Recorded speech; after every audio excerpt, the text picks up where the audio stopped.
selalu ada harapan bagi kita yang mau terus melangkah. Kita semua pasti pernah merasakan perasaan tak nyaman seperti rendah diri, sedih, kecewa, gelisah, dan tidak tenang dalam hidup. Kehilangan rasa percaya diri hingga kehilangan harapan hidup memang sangat menyakitkan. Meskipun begitu, selalu ada cara untuk kembali kuat menjalani hidup dan lebih menyayangi diri sendiri dengan utuh. Apakah kamu pernah insecure? Ya, tentu saja. Memasuki kepala dua merupakan sebuah misteri bagi kita semua. Dulu semasa kecil, saya pernah bermimpi merancang masa depan dari A sampai Z.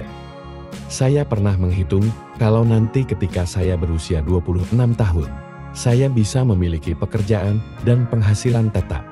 Tetapi yang terjadi justru sebaliknya, rintangan demi rintangan terus bergulir. Waktu yang sangat berharga itu justru dihabiskan dengan berdebat dan ego yang tak berujung.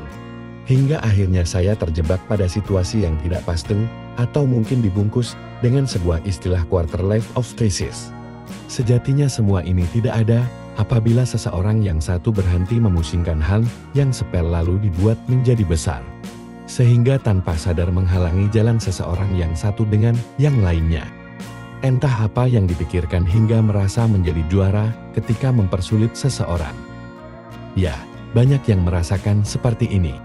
Menjadi juara dunia, kebahagiaan tiada tara tetapi bertanding saja tidak pernah.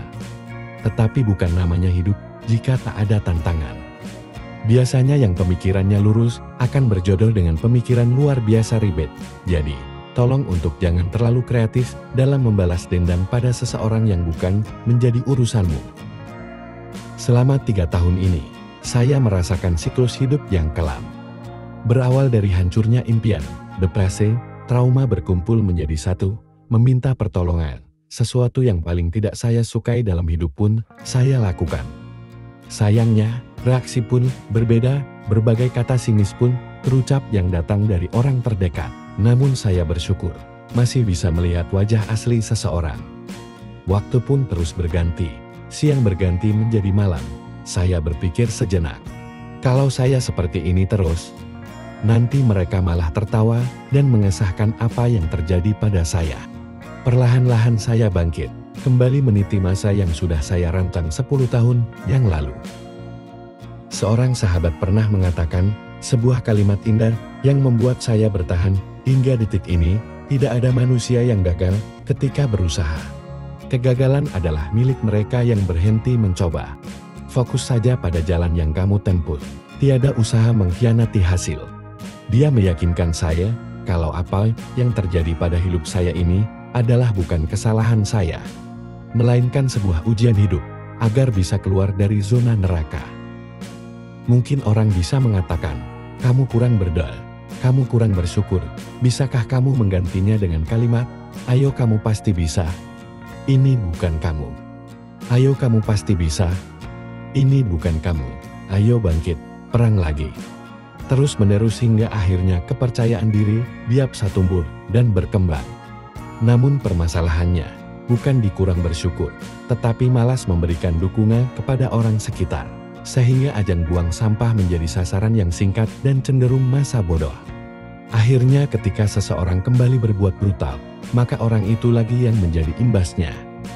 Lantas jika memberi dukungan saja pelit setengah mati, bisakah kamu menjelaskan tentang gotong royong yang merupakan pondasi negara kita?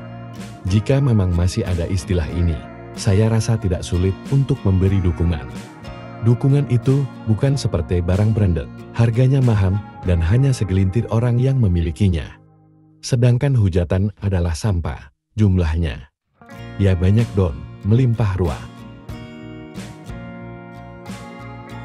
Semua bisa selesai apabila satu orang mau merangkul satu sama lain.